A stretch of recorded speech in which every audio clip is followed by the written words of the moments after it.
pasteur Lucie qui est ici, qui nous fait la grâce d'être présente parmi nous ce matin. Et c'est vraiment une bénédiction et maman, on veut vraiment saluer votre présence ce matin. Amen. Et je bénis également le couple pastoral qui est parti en mission en Colombie, donc qui sont arrivés ce matin. Je pense que pour ceux qui ont suivi, qui suivent un peu le WhatsApp de l'église, on a des nouvelles quand ils sont arrivés à New York, etc. Donc là, ils sont bien arrivés à Bogota, dans la capitale de la Colombie. Donc on bénit encore le Seigneur pour vraiment les avoir amenés à bon port. Amen. Amen. Et pour avoir gardé vraiment leur pas jusqu'en Colombie. Amen. Et je pense que vraiment le Seigneur va encore faire grâce. Je pense que le Seigneur va vraiment encore faire grâce et que cette mission et que ce séjour va vraiment bien se passer. Et qu'ils seront vraiment bénis encore au nom de Jésus. Amen. Amen. Alléluia. Donc, sans plus tarder, je vais recommander la parole de ce jour entre les mains du Seigneur. Éternel notre Dieu, nous te louons, nous te rendons grâce, Seigneur Jésus-Christ. Merci, Père, encore de me permettre de me tenir devant, Seigneur Jésus-Christ, ton peuple. Seigneur, je veux n'être qu'un instrument ce matin entre tes saintes mains pour pouvoir apporter la parole que tu as prévue à ton peuple. Seigneur, que vraiment cette parole tombe dans une terre fertile et que vraiment qu'elle puisse produire du fruit dans la vie de chacun ce matin encore, Seigneur.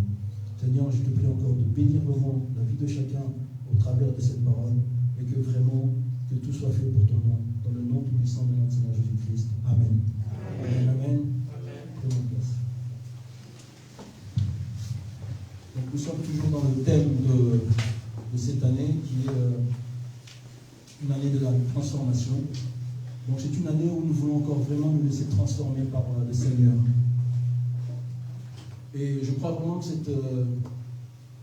ce thème tombe à point nommé. Parce que je sens vraiment que cette année, c'est une année où nous voulons vraiment évoluer. Je sens que c'est une année où nous voulons vraiment aller au-delà. Je sens que c'est une année où le Seigneur est de l'autre côté. Et le Seigneur nous encourage à aller vraiment le rejoindre de l'autre côté de la rive. Donc il faut vraiment saisir cette occasion pour vraiment faire des pans de géants. Parce que par toi-même, par tes forces, tu n'y arriveras pas. Ou par tes forces, ça te prendra des années pour y arriver de l'autre côté. Or là, le Seigneur nous fait grâce. Le Seigneur nous fait grâce pour que nous puissions vraiment, nous laisser vraiment transformer par sa parole cette année. Le Seigneur nous fait grâce vraiment pour que cette année, nous puissions vraiment passer du temps de sa parole, être vraiment imprégné par sa parole, autant par les exhortations que le pasteur fait chaque matin, jamais sans prière. Je vous encourage vraiment à y répondre favorablement parce que c'est un moyen justement d'accélération. C'est un moyen pour vous être accéléré dans la vie, dans chacune de nos vies.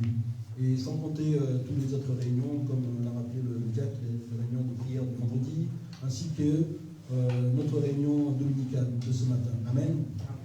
Donc si on veut être accéléré, vraiment, on doit s'entraîner. Et l'entraînement passe par la parole, par l'écoute de la parole. L'entraînement passe par l'écoute des exhortations. L'entraînement passe par la pratique. La pratique, c'est-à-dire la méditation et la prière personnelle. Amen. Alléluia. Donc c'est l'année de la transformation. Donc j'ai voulu ce matin encore, dans la suite un peu de ce que je disais la semaine dernière, nous exhorter encore dans la mise en pratique de la parole. Amen. Amen. Donc la transformation, le titre de mon message ce matin, c'est la transformation par la mise en pratique de la parole. Amen. Amen. La transformation par la mise en pratique de la parole, la transformation par l'engagement et la transformation par l'action. Amen. Amen. Donc par ce triptyque, par ces trois thèmes, en fait, je vais vraiment nous exhorter encore à vraiment mettre en pratique la parole. Mais aussi, surtout, à s'engager justement, à mettre en pratique cette parole, et par-dessus tout, à la mettre vraiment en pratique, par l'action. Et non pas juste recevoir et en faire juste un thème. On doit vraiment faire de la parole. La parole de Dieu est vivante. La parole de Dieu est vivante. Donc nous devons la transformer. Nous devons la transformer de telle sorte que quand elle tombe dans nos vies, qu'elle soit visible, qu'il y ait une action. Amen. Donc sans plus tarder, nous allons lire nos Bibles dans Luc 6, que nous allons parcourir de verset 46 au verset 49. Luc 6, 46 à 49.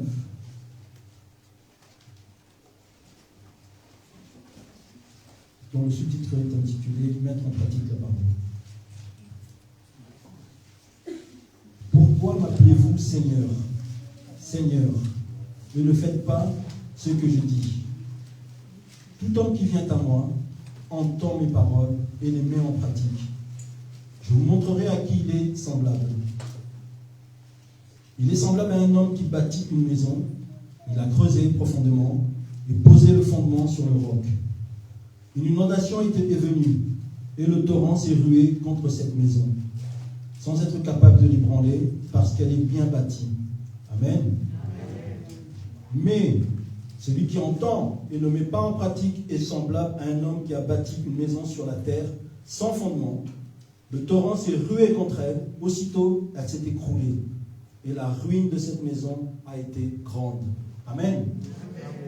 Donc nous voyons que le Seigneur nous rappelle ici que il y a plus d'avantages à mettre en pratique la parole qu'à ne pas le mettre en pratique. Amen.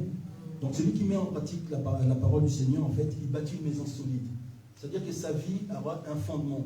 Sa vie sera solide et il pourra aller de l'avant. Alors celui qui ne met pas en pratique la parole du Seigneur, en fait, c'est quelqu'un en fait, qui est en train de bâtir sa vie en fait, sur de la ruine, en fait, sur du sable mouvant.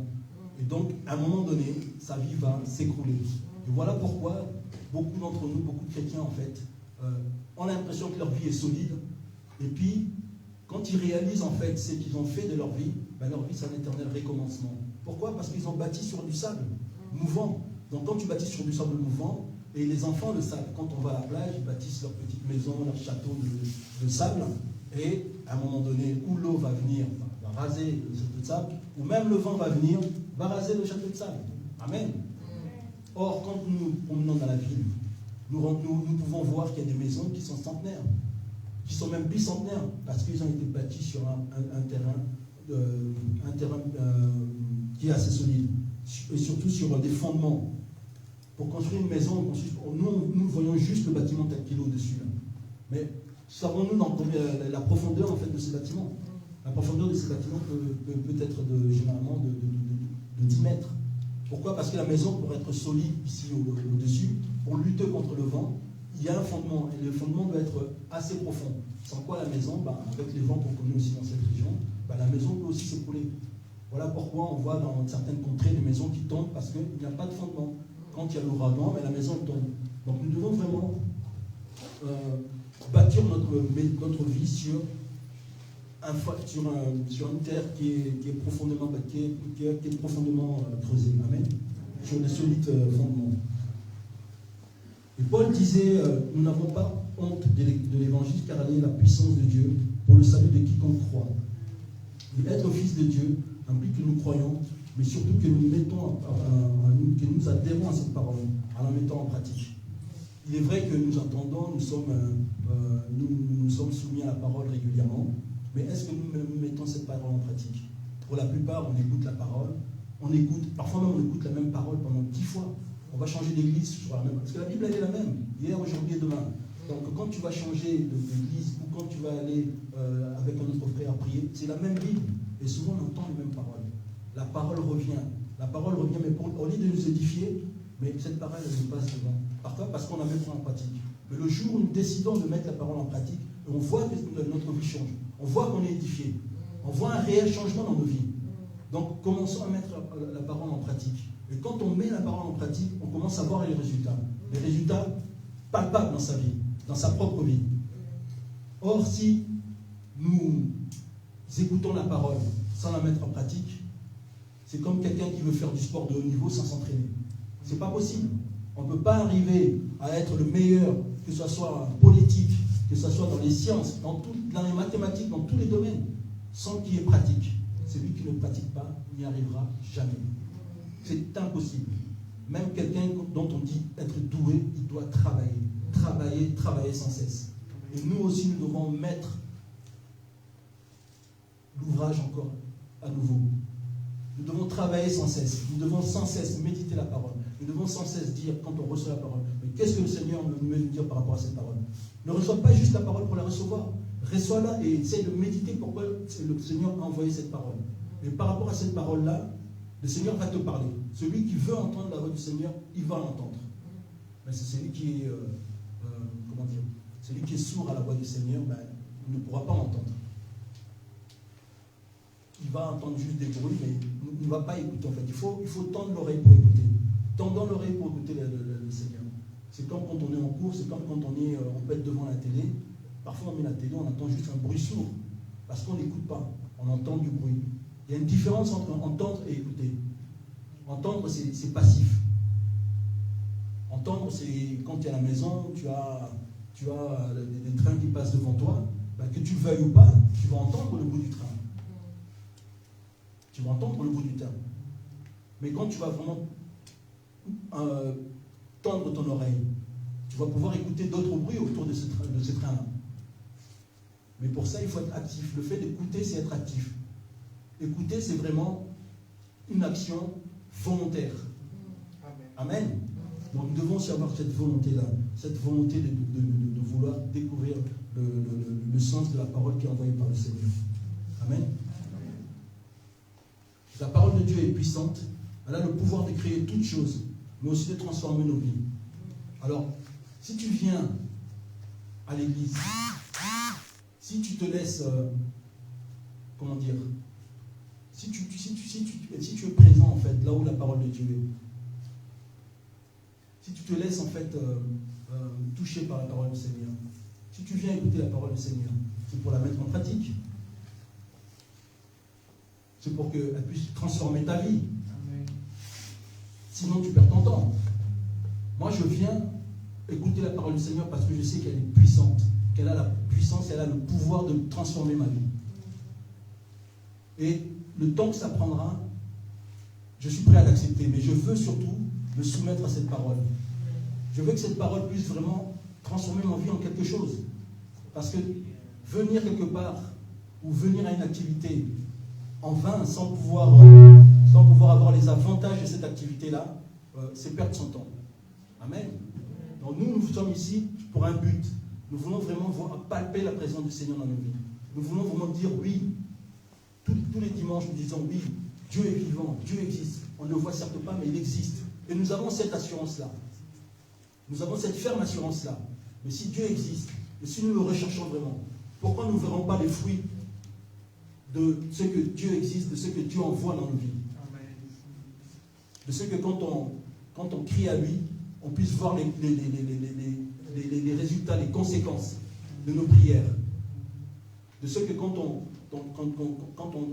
fait des supplications envers le Seigneur, de ce qu'on puisse en voir les résultats. Donc Dieu existe, et nous savons que quand il envoie sa parole est là pour nous guérir. Sa parole est là pour transformer nos vies. Sa parole est là vraiment pour changer les circonstances de nos vies. Amen.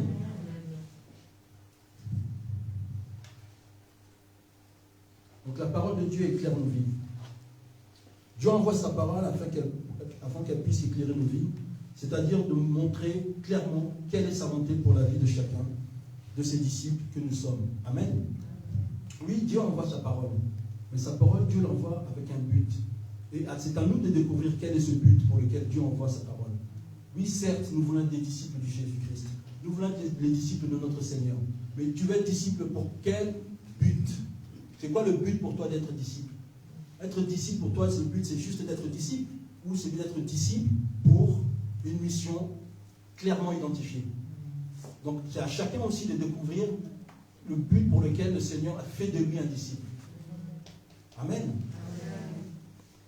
Quand tu te fais embaucher à ton travail, on t'embauche pour un but.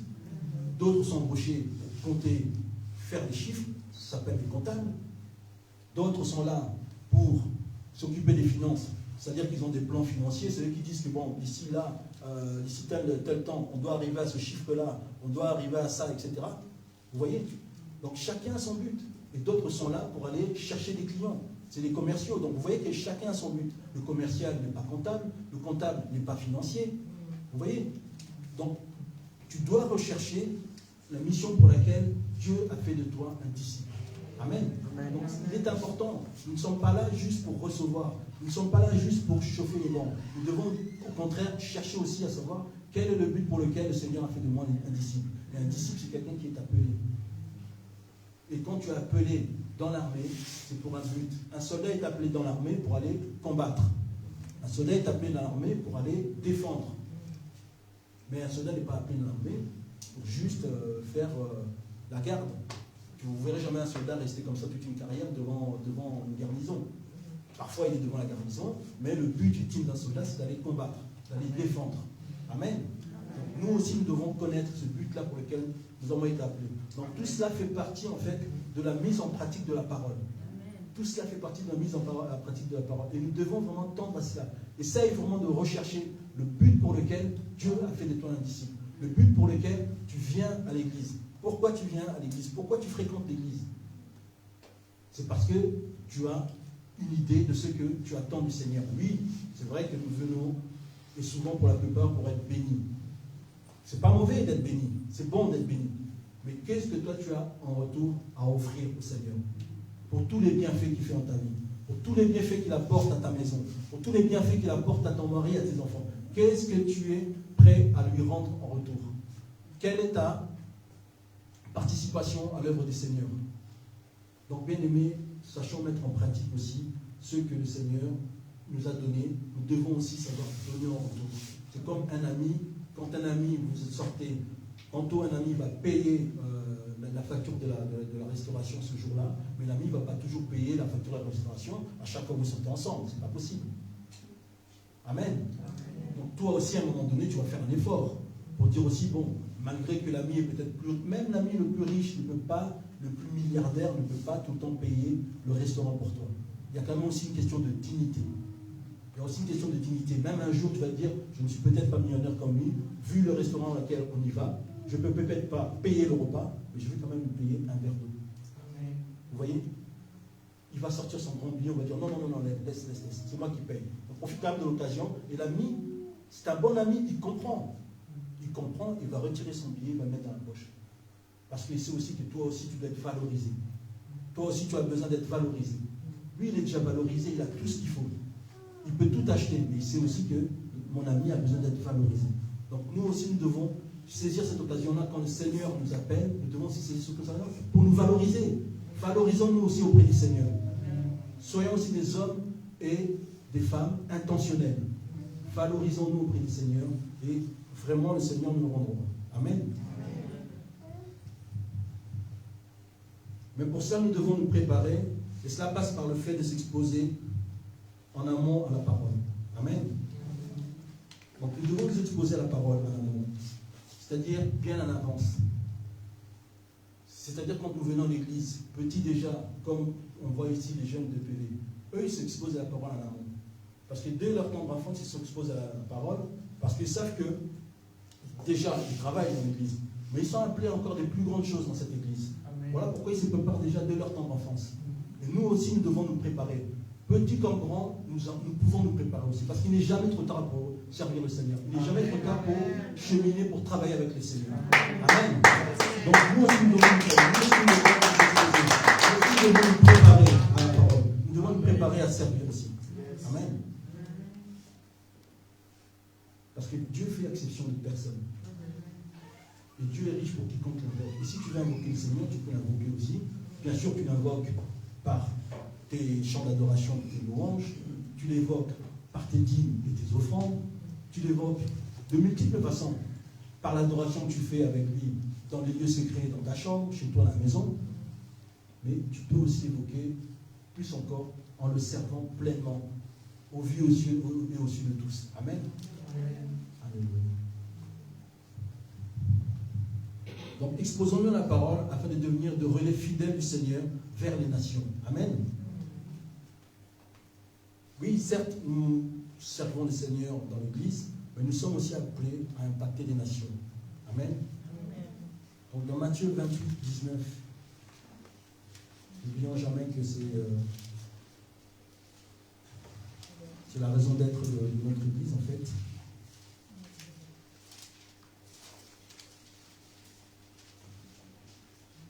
C'est ce qui caractérise notre Église en fait.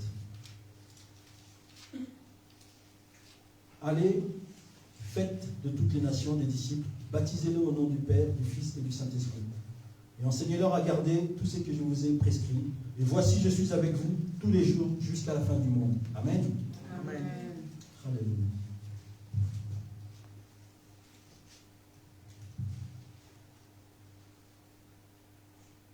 Donc si nous ne mettons pas en pratique la parole du Seigneur, cela veut dire que nous désobéissons, n'est-ce pas? Si un enfant, ton enfant à qui tu donnes un ordre ou à qui tu demandes de faire quelque chose, ne le fait pas, tu désobéis. Il n'y a pas d'autre raison, il ne faut pas chercher des raisons de midi à 14h. Quelqu'un à qui on donne une orientation ou un ordre doit s'exécuter.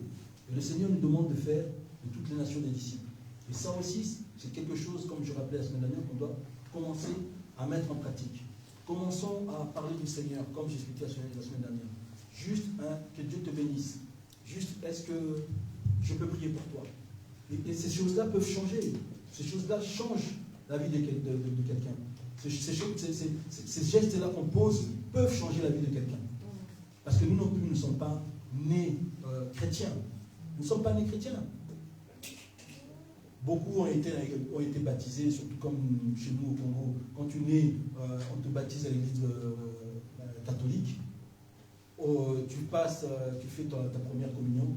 Moi, j'ai été baptisé, j'ai fait ma première communion. J'ai juste pas fait la confirmation, qui est, on va dire, la confirmation de la première communion. Mais ça se fait par coutume. Aller au catéchisme, je veux dire, je fouillais, enfin, vous connaissez vous tous comment c'est, le catéchisme ou le catéchèse, comme on l'appelle, c'est le pauvre enfant qui a 10 ans, on le pousse, va, et on te prend pendant 2 heures pour un enfant qui a 9, 8 ans, c'est compliqué, hein? Compliqué pendant 2 heures, et ça dure au moins, parfois 1 mois. 2 fois par semaine, 1 mois, à base de 2 heures, c'est très compliqué. Et tu ne savais même pas pourquoi tu étais là. Tu savais juste que la récompense c'était la fête. Ça sera ma fête. Mais ce n'était même pas la fête de Jésus, c'était ma fête. C'était ma fête, puisque ce jour-là, je reçois beaucoup de cadeaux, on me fait une grande fête pour moi, mais ce n'était pas la fête de Jésus. Et ce jour-là, on ne parlait même pas de Jésus. On te disait juste bravo, félicitations. Mais félicitations pourquoi? Tu ne sais même pas, on n'évoquait même pas le nom de Jésus là-dedans. Donc pour moi, je n'étais pas chrétien. Alors quand je suis venu au Christ, ou quand Christ est venu à moi, me sortir de là, quand j'ai accepté Christ comme mon sauveur et Seigneur, j'ai vu le changement. Parce que c'était une action volontaire. C'était vraiment une démarche volontaire de ma part. Parce que j'avais compris qu'est-ce que le Christ représentait pour moi. Et là, j'ai compris, et là, je fais le pas. J'ai vraiment fait le pas d'aller vers le Christ. D'aller vers le Christ dans un premier temps, l'accepter comme mon Seigneur et Sauveur. Et après, j'ai été dans l'église. J'ai vu aussi dans l'église où j'ai évolué à Paris, comment les frères, les plus jeunes même que moi, travaillaient dans l'église. Comment les plus jeunes s'investissaient dans l'église. Je me disais, mais c'est pas possible. Il y en a qui venaient, en plus, à Paris, c'était vraiment, dans les grandes villes, généralement, l'église est ouverte toute la semaine. Donc c'était du lundi au dimanche, et je voyais des jeunes frères aller du lundi au dimanche, toujours là. Et même quand ils étaient en couple, ils étaient là, ils allaient tout le temps à l'église, ils servaient le Seigneur. Je me disais, waouh, mais pourquoi moi je n'arrive pas à ça? Pourquoi moi quand je vais à l'église, je vais que le dimanche, et en plus le dimanche, je reste à l'église pendant 2 heures, et pendant les 2 heures, au bout d'1 heure, mais j'en peux plus, il faut que je sorte, il faut que je bouge. Et après, la parole est là, la parole est là, la parole qui est là pour nous libérer, a fait en sorte que tu allais au premier culte, et parfois quand tu avais un deuxième culte, tu restais là, et parfois même après le deuxième culte, tu voyais les serviteurs de Dieu être là, et tu allais vers eux, si tu pouvais être utile, tu te mettais à disposition de l'église, et même quand tu ne savais même, tu n'étais pas encore, on va dire, spirituellement assez grand, tu disais, moi j'ai une voiture, ah bah oui, mais le pasteur visiteur, ok, je vais l'emmener à la gare. C'est des petites choses comme ça, qui ont fait qu'après, le Seigneur a fait grandir en moi cette soif de le servir. Le Seigneur a fait grandir cette soif en moi de le servir. Et même quand je suis arrivé de Paris, d'ici à la région frontalière de la Lorraine, on a commencé une église de maison, comme ici. Et puis après, l'église a grandi, on a fait des foyers, on allait chercher les gens, toujours. Chercher des personnes qui étaient dans les foyers pour les ramener à l'église. Et quand on pouvait, selon les besoins, selon ce qu'on pouvait, en fait, on offrait un restaurant le dimanche, etc. Parce que on voulait servir le Seigneur. On voulait servir le Seigneur. Et quand on est venu ici, on a déménagé là-bas, on est venu ici, on s'est dit, ouf, quelle région, première fois qu'on arrive en Belgique, nous n'avons jamais habité en Belgique. Et puis on s'est dit, bah, où est l'église? On n'a pas trouvé d'église.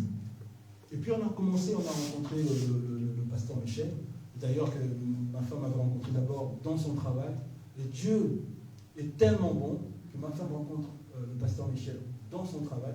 Et après, le pasteur Michel change de travail, vient dans mon travail.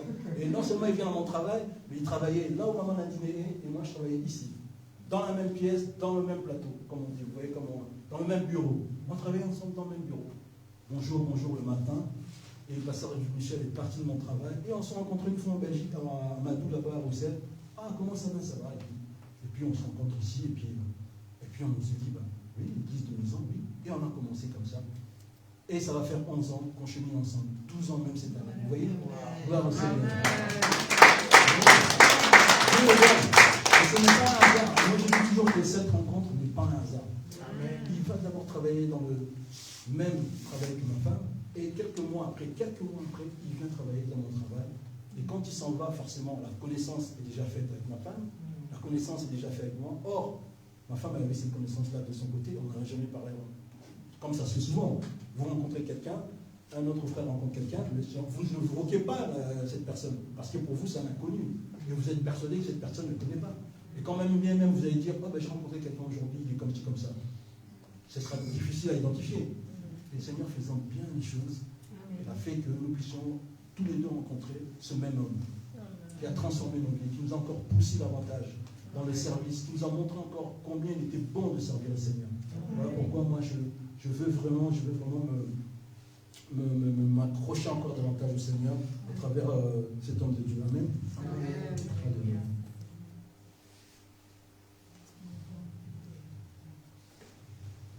Donc la parole de Dieu transforme nos vies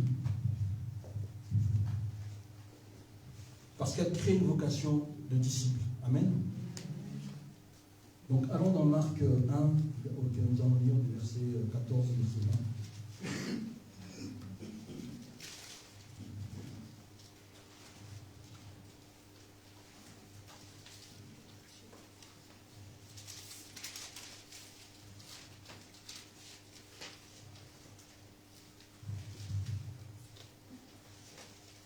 Capernaum, vocation des 4 disciples, ou des disciples.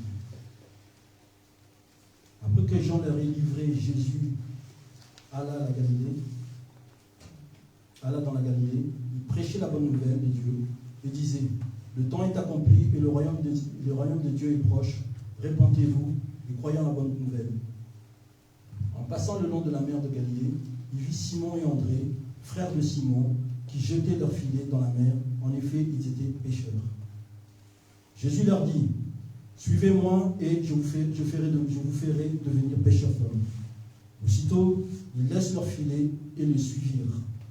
En allant un peu plus loin, il vit Jacques, fils de Zébédée, et Jean, son frère, qui étaient aussi dans une barque et réparaient les filets.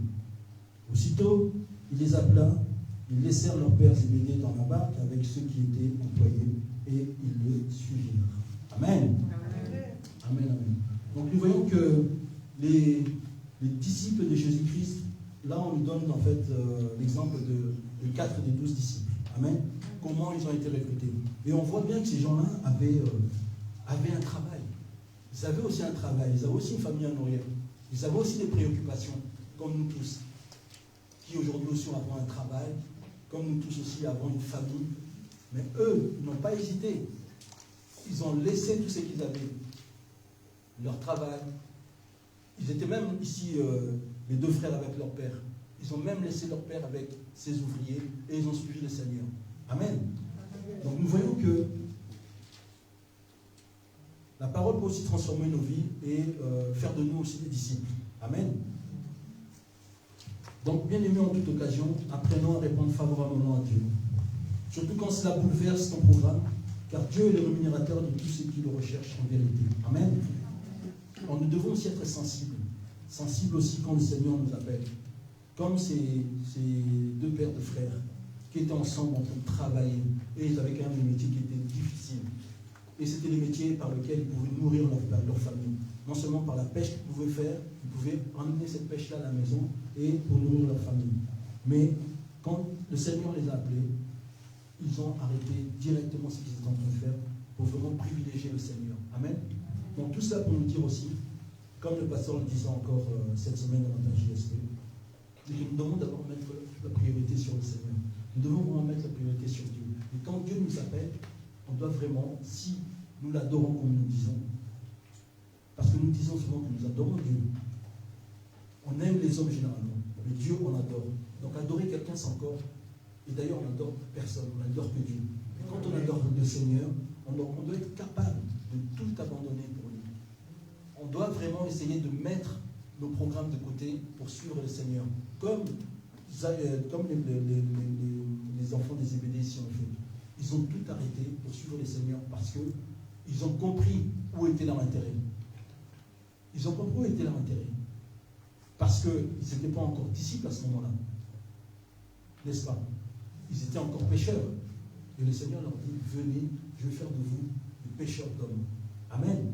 Amen. Alors à plus forte raison, nous qui sommes, ou qui nous disons disciples du Seigneur, c'est-à-dire qu'on a quand même quelques longueurs d'avance. Nous connaissons la parole.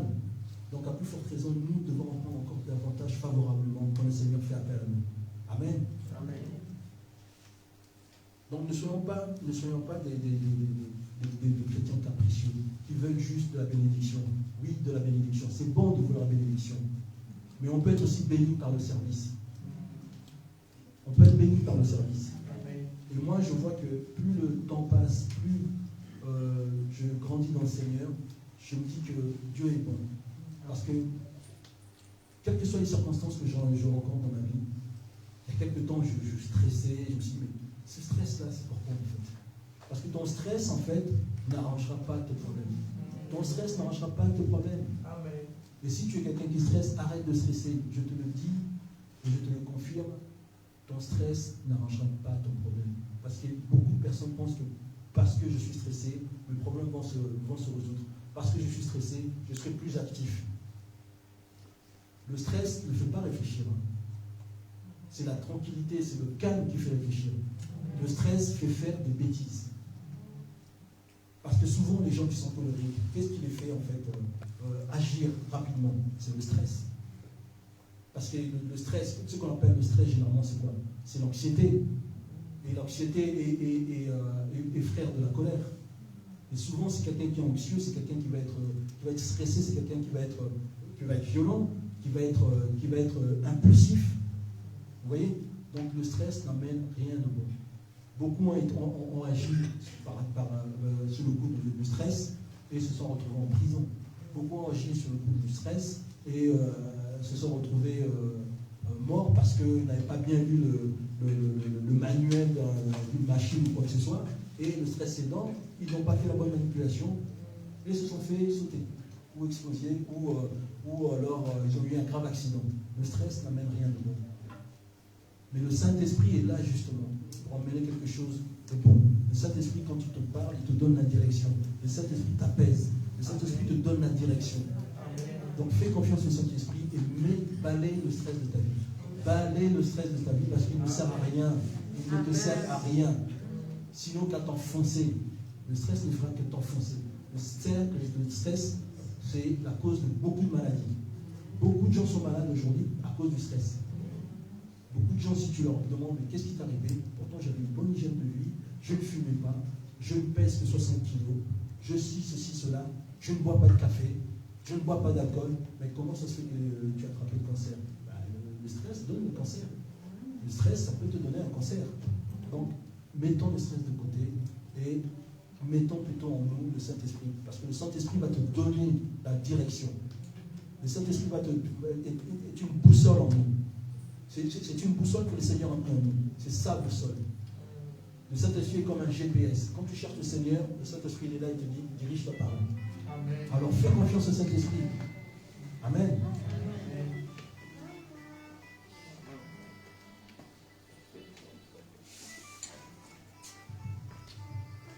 En effet, tous ceux qui ont choisi, tous ceux qui ont suivi Jésus ont eu part au royaume des cieux, car notre Dieu est un juste rémunérateur. Amen. Donc Marc 9, versets 33 à 35.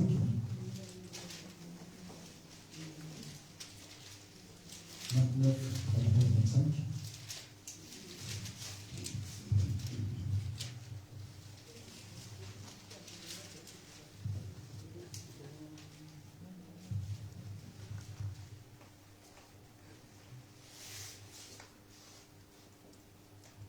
Ils arrivèrent à Capernaum lorsqu'il fut dans la maison. Jésus leur demanda, de quoi discutiez-vous en chemin? Mais ils gardèrent le silence, car en chemin, ils s'étaient entretenus sur la question de savoir qui était le plus grand. Alors il s'assit, appela les 12 et leur dit, si quelqu'un veut être le premier, qu'il soit le dernier de tous les serviteurs, qu'il soit le dernier de tous et le serviteur de tous. Amen. Amen. Alléluia. Donc beaucoup pensent servir Dieu, mais en réalité, ils se servent de Dieu. Car servir Dieu, c'est servir les autres. Servir Dieu, c'est se mettre à la disposition des autres. Amen. Et servir Dieu, c'est s'occuper des affaires de son Père. Comme nous l'a si bien dit notre Seigneur Jésus-Christ. Amen. Mais gardons-nous de tout triomphalisme, de tout excès de zèle, parce que nous faisons le service. Amen. Donc, il est bon de servir. Mais si nous servons, c'est avant tout notre Seigneur. Donc, il faut se garder, en fait, d'être quelqu'un de zélé dans le monde, qui agit, en fait, par excès de zèle. C'est pas parce que tu es dans le service que tu es meilleur que les autres. C'est pas parce que tu es dans le service que tu dois te sentir, on va dire, plus élevé que les autres. Au contraire, celui qui est dans le service doit s'humilier davantage que les autres. Il doit être vraiment au service des autres. Amen. Comme notre Seigneur l'était. Notre Seigneur, quand il servait les autres avec beaucoup d'humilité. Parce que, fils du roi qu'il était, il s'est livré tout seul à la croix. Pour nos péchés. Quel plus beau geste d'humilité pouvons-nous avoir comme exemple, si ce n'est celui-là. Luc 17, 7 à 10. Luc 17, 7 à 10. 17. Luc 17, 7 à 10.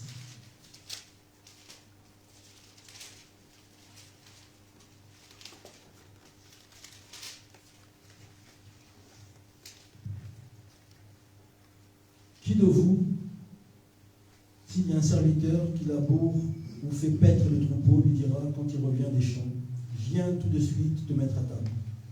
Ne lui dira-t-il pas, au contraire, prépare-moi le repas, mets-toi en tenue pour me servir jusqu'à ce que j'ai mangé et bu. Après cela, toi tu mangeras et boiras. Aura-t-il de la reconnaissance envers ce serviteur parce qu'il a fait ce qui lui était ordonné? Vous de même, quand vous avez fait tout ce qui vous a été ordonné, dites, nous sommes des serviteurs inutiles. Nous avons fait ce que nous devons faire. Amen. Amen. Donc on voit toujours que l'humilité précède la gloire. Amen. Donc nous devons vraiment être des serviteurs humbles. Parce que comme le Seigneur nous montre là, qui d'entre nous, en fait, quand il envoie son serviteur au marché, et quand il revient, il lui dit, au fait, je t'ai mis à manger. À ce moment, tu lui dis, va poser les courses dans la cuisine, fais-moi à manger, et une fois que j'ai mangé, et seulement une fois que j'ai mangé, peut-être, si tu es un bon maître, tu pourras lui dire, ton assiette est là. D'autres même le diront, tu n'as pas d'assiette, s'il y a des restes, tu peux manger, ou tu mangeras chez toi, n'est-ce pas? Nous voyons ça aussi. Donc tout cela pour nous dire, le Seigneur veut nous dire qu'il n'y a pas à s'orgueiller, il n'y a pas à s'enorgueillir en fait d'être serviteur. Un serviteur, c'est quelqu'un qui ne doit pas avoir de prétention. Ce n'est pas parce que tu es serviteur que tu dois avoir en fait des galons, entre guillemets. Un serviteur, d'après ce que nous dit le Seigneur ici, c'est quelqu'un en fait qui ne fait que son travail. Et ne doit pas chercher à avoir un salaire quelconque. S'il sert, s'il est serviteur, il doit agir en serviteur. Un serviteur ne s'attend pas en fait à un salaire. Certes, il peut s'attendre à un salaire, mais le maître n'est pas obligé en fait de le rémunérer. Parce que si tu es un serviteur, ton maître, en fait, n'est pas obligé de te rémunérer parce que c'est naturel, en fait, qu'un serviteur sert le maître, en gros. C'est naturel. Et naturellement, le serviteur, il est au service. Donc s'il est au service, tu ne t'étonnes pas d'être au service. S'il est au service, c'est pour travailler. Et au contraire, ce serait étonnant, en fait, qu'un serviteur s'attende à ce que le maître le rémunère. Amen. Donc, faisons preuve d'humilité quand nous venons travailler pour l'œuvre du Seigneur. Ne nous attendons pas à un salaire mirobolant. C'est le Seigneur qui décide, en fait, de ce que nous devons recevoir. Amen. Nous travaillons et le Seigneur étant un bon rémunérateur, comme je l'ai dit précédemment, le Seigneur saura nous honorer et saura vraiment nous honorer comme il le faut. Amen. Amen.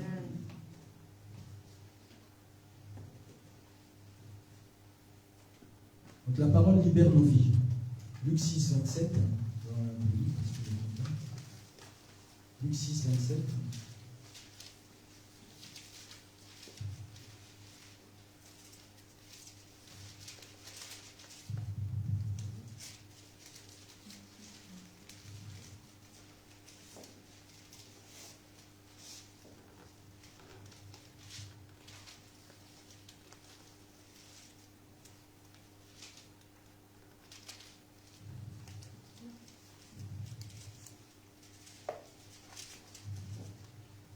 Mais je vous dis, à vous qui écoutez, aimez vos ennemis, faites du bien à ceux qui vous haïssent. Amen. Amen.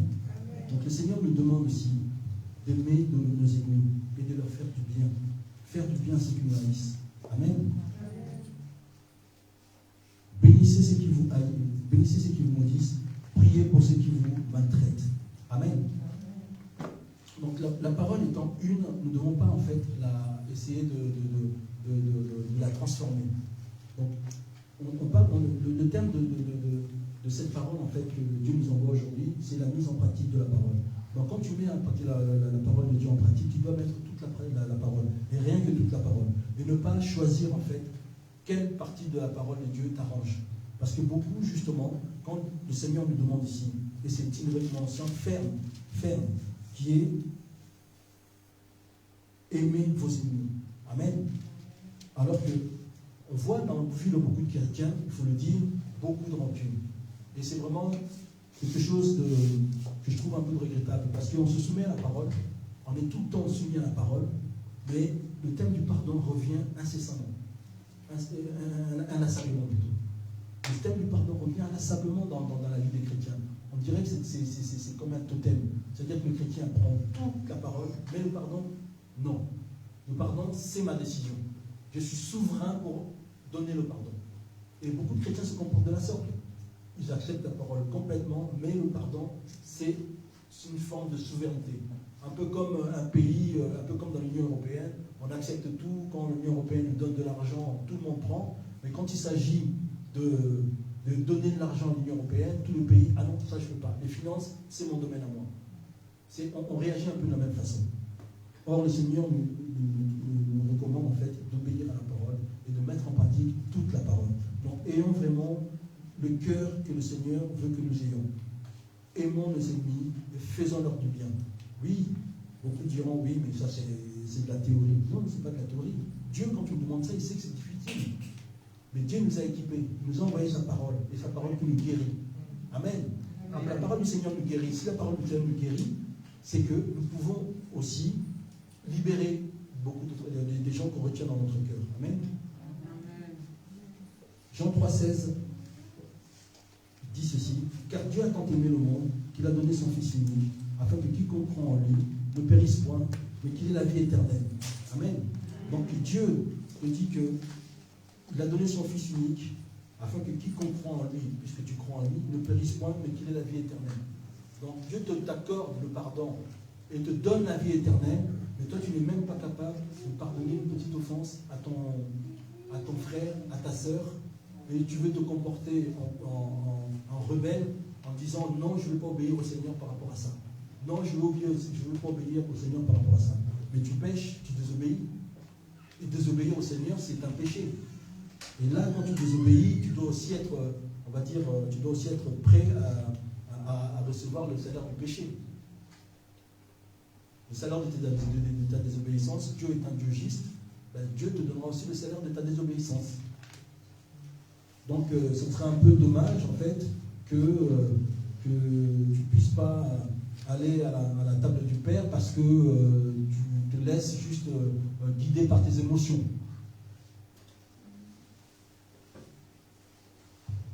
Romains 23, 23 dit ceci, car tous ont péché et sont privés de la gloire de Dieu. Mais Dieu, dans sa miséricorde, a racheté nos péchés par la mort de Jésus-Christ. Donc ça explique un peu ce que je disais auparavant. Nous sommes tous pécheurs. Mais Dieu nous a rachetés en donnant la vie de son Fils unique. Mais Dieu, dans sa miséricorde, dans une si grande miséricorde, a racheté nos péchés. Alors pourquoi toi tu ne peux pas juste pardonner une petite offense? Et vraiment, il faut prier pour ça. Bien aimé, je te prie vraiment de prier pour ça, afin que Dieu te donne un cœur de chair. Si Dieu libère ta vie de la condamnation du péché, pourquoi toi tu ne libères pas la vie de ton frère, de ta sœur, que tu gardes prisonnier dans la tour d'ivoire de ton cœur, prétextant tantôt une douleur incommensurable, c'est-à-dire une douleur qui arrive à passer, qui est toujours là. Ça, c'est le prétexte que les gens disent. Ah, je ne suis pas encore prêt. Ah, la douleur est encore là. Ah, je ne suis pas prêt. Mais Dieu ne te demande pas, Dieu ne conditionne pas le pardon. Dieu ne conditionne pas et le pardon qu'il nous a accordé et le pardon en général. Dieu te demande de pardonner. Il ne te dit pas pardon dans une seconde, va d'abord, digère d'abord l'offense et après tu pourras pardonner. Non, Dieu te dit pardonne. Et en fils de Dieu, tu dois obéir à cette parole. Tu dois pardonner. Pardonne. Pardonne et tu verras que ta vie sera plus légère.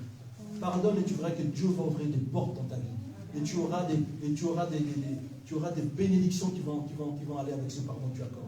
Parce que quand on accorde le pardon est aussi suivi de bénédictions. Mais quand on retient quelqu'un aussi, ben Dieu aussi nous retient. Ça va te faire.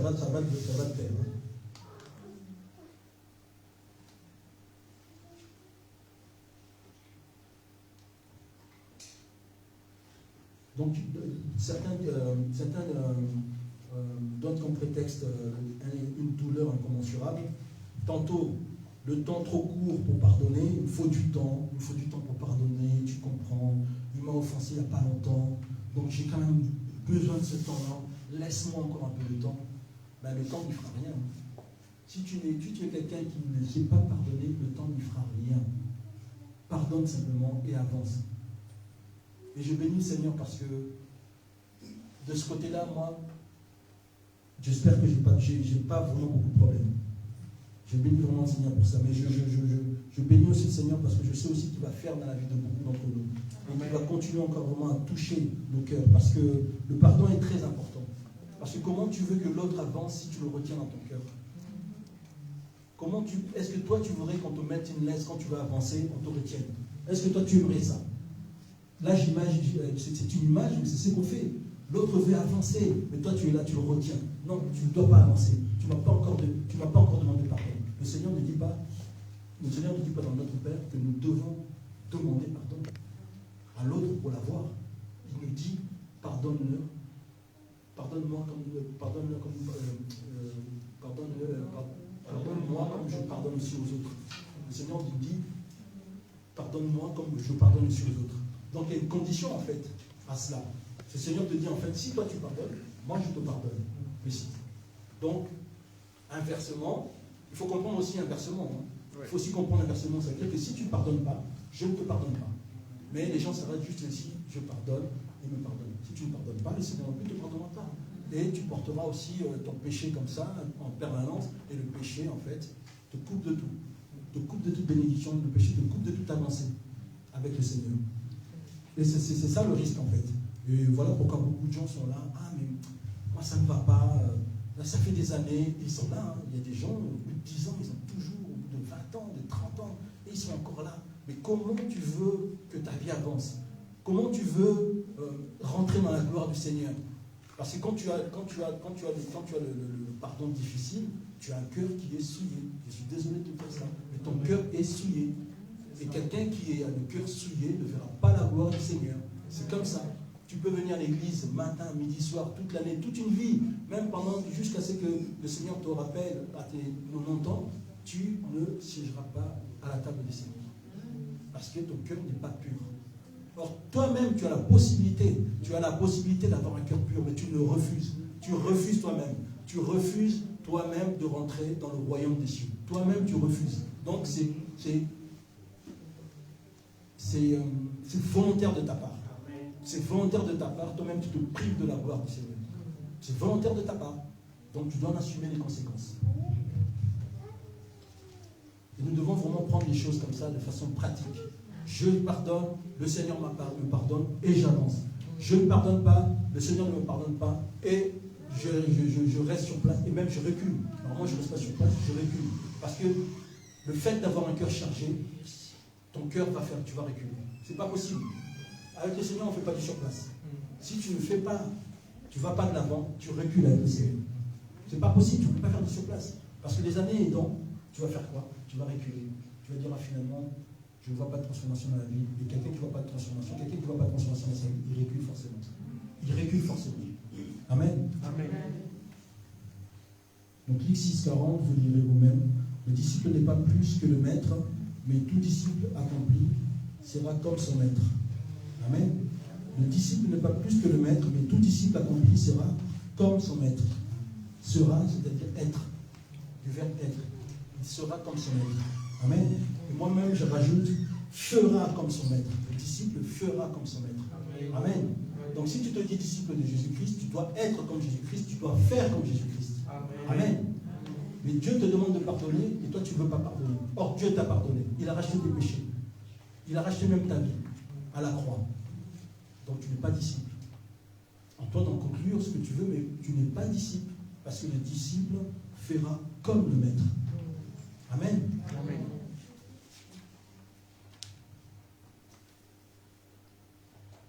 Le Notre Père dit, pardonne-nous nos offenses comme nous pardonnons aussi à ceux qui nous ont offensés.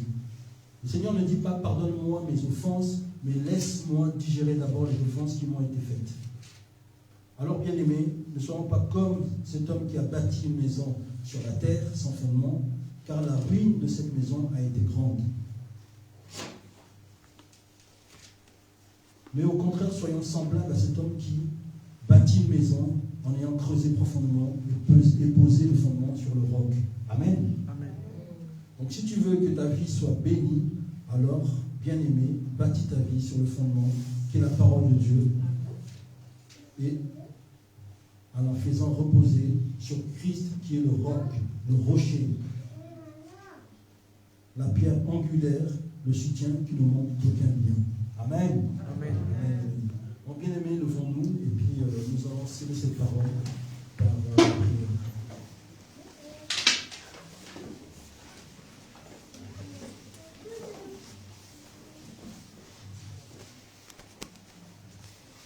Nous voulons prier pour que le Seigneur nous aide à mettre en pratique sa parole, afin d'être transformés pour aller au-delà de la logique de ce monde.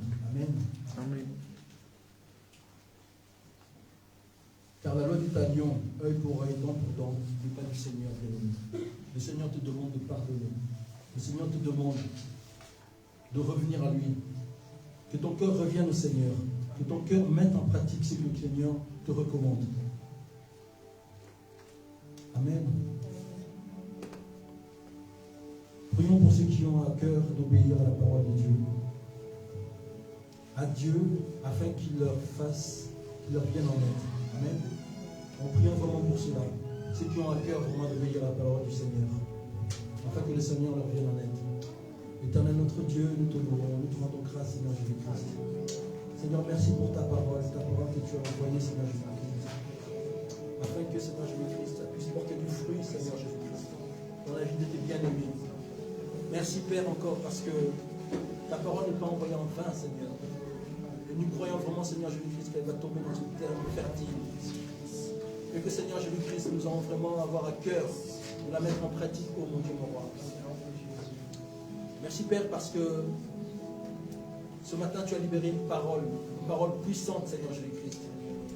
Seigneur, tu nous demandes en fait, Seigneur Jésus-Christ, de mettre en pratique ta parole. Amen.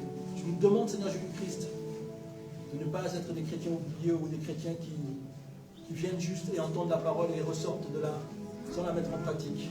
Amen. Merci Père encore. Merci Éternel des armées parce que tu nous fais du bien Seigneur. Oui Seigneur, cette parole Seigneur Jésus-Christ, nous voulons la sceller dans nos vies Seigneur Jésus-Christ. Nous voulons la sceller dans nos vies dans le nom puissant de notre Seigneur Jésus-Christ. Merci Père parce que je crois que ta parole Seigneur Jésus-Christ, tu l'as envoyée Seigneur Jésus-Christ pour quelqu'un ici ce matin. Quelqu'un qui avait des problèmes pour mettre en pratique ta parole. Père, je te prie de lui venir en aide Seigneur Jésus-Christ. Père, je te prie de lui donner un cœur Seigneur Jésus-Christ, un cœur de chair afin que le pardon lui soit plus léger Seigneur Jésus-Christ, afin que lui-même se rende compte aussi Seigneur Jésus-Christ. Sans ce pardon Seigneur mon Jésus-Christ, sa vie est bloquée. Comme il bloque la vie de quelqu'un d'autre. Et Seigneur, toi dans ta souveraineté, Seigneur Jésus-Christ, je te prie de libérer toutes ces vies qui ont été bloquées, Seigneur Jésus-Christ. Afin que ces personnes qui ont été bloquées peut-être, Seigneur Jésus-Christ, sans raison, puissent avancer. Parce que la malédiction, sans cause est nulle et sans effet. Merci Père. Espère si quelqu'un nous retient quelque part, Seigneur Jésus-Christ. Père, je te prie de briser, Seigneur Jésus-Christ, là. Oh Père, pardonne. Pardonne ceux qui nous retiennent dans leur cœur, Seigneur Jésus-Christ. Et pardonne-nous si nous retenons quelqu'un inconsciemment, Seigneur Jésus-Christ. Et ce matin, Seigneur,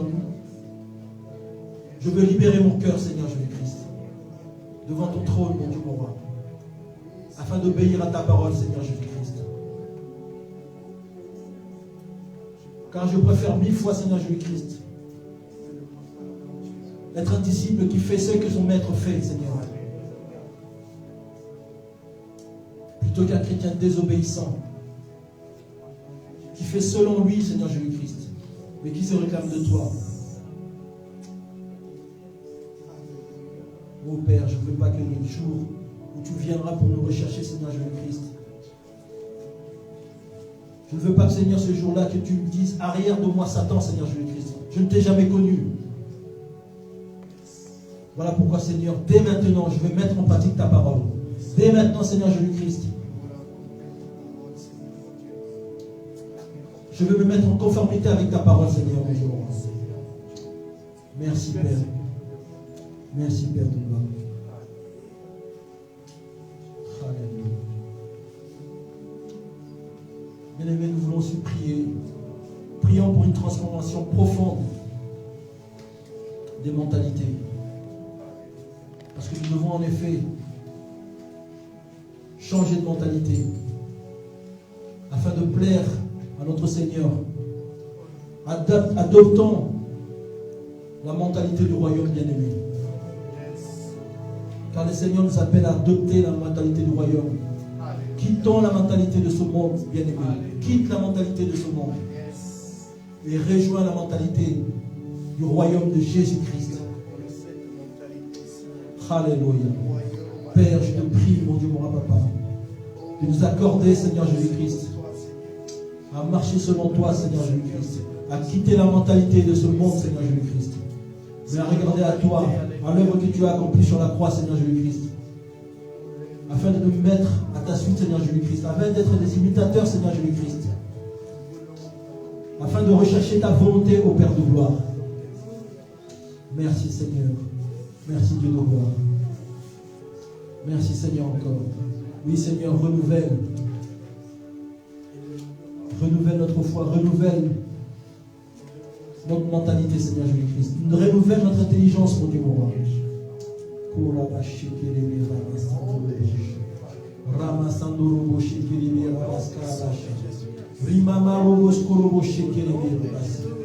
Oh, merci, Père. Merci, Père, encore. Merci, Seigneur Jésus-Christ.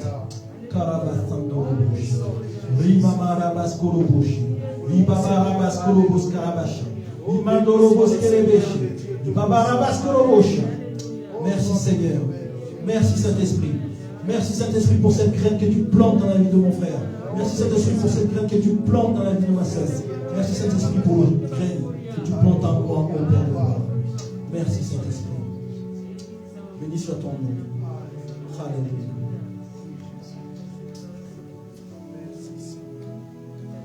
Prions afin que le pardon ne soit pas un vain mot au milieu des enfants de Dieu. Dans l'église, dans nos maisons, dans nos familles, partout où nous interagissons. Prions que le pardon ne soit pas un mot. Prions que le pardon puisse s'exercer. Dieu nous a donné cette capacité de pardonner. Sinon, Dieu ne l'aurait pas donné. Tout ce que Dieu fait est parfait. Et Dieu ne nous donne pas de charge qui soit plus fort que nous-mêmes. Et donc, si Dieu te demande de pardonner, c'est que Dieu sait que tu peux pardonner. Alors, bien-aimé, je te prie ce matin de libérer les captifs que tu gardes dans ton cœur. Père, nous te demandons pardon encore, Seigneur Jésus-Christ. Nous te demandons pardon, Seigneur mon Dieu, Papa, pour toutes les personnes que nous avons pu garder dans nos cœurs, pour toutes les personnes que nous avons pu enfermer dans nos cœurs.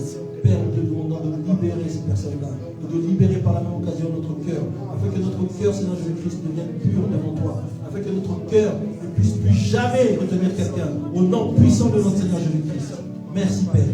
Merci Père, parce que tu as libéré mon cœur. Tu as libéré mon cœur, afin que le péché ne revienne plus, afin que Seigneur Jésus-Christ, le pardon soit quelque chose de naturel dans mon cœur, Seigneur Jésus-Christ. Merci Père. Et Père, je te prie d'aider ceux qui ont de difficultés à pardonner.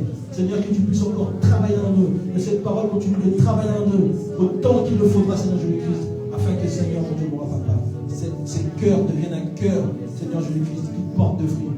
Afin que ce cœur, Seigneur Jésus-Christ, puisse être une terre fertile, Seigneur Jésus-Christ, pour la parole que tu as envoyée aujourd'hui, mais aussi pour les paroles futures que tu enverras dans ce cœur, au nom puissant de notre Seigneur Jésus-Christ. Alléluia.